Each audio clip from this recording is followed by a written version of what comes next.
Okay, so now I will discuss the key points. To summarize all of the above, I will address some of the key points we just talked about. To start off, it was a very expensive merger on the part of Toshiba, since Toshiba had the expectation that they were investing in a growing market. As Nick stated before, this belief was a direct result of the growing concerns of the development of renewable energy and stable electric power supplies.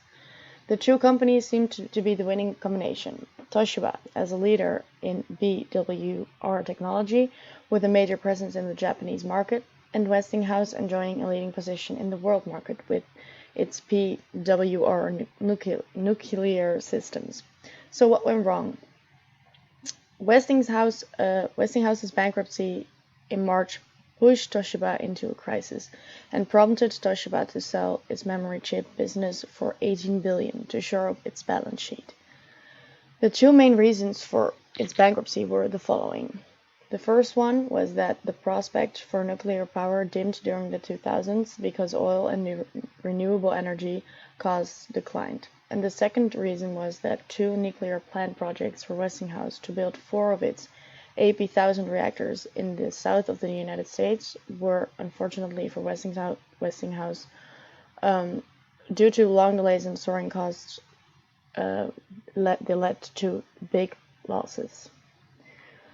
So now that I've summarized all of this, what can we learn from it? Lessons for young managers. As Paul mentioned, the lecture implied that Toshiba's managers probably did not see the problems coming because of bounded rationality, which insists that people are not able to foresee all possible outcomes. In this case, the managers did not foresee the problem of a loss of reputation in the industry and the huge delays and unexpected costs in nuclear power plant projects. Also, mergers come at a high risk. As Nick mentioned, many mergers fail. So our advice to young managers would be to really think it through before you will start a merger. So, thank you for your attention. That was our presentation, and here are our references.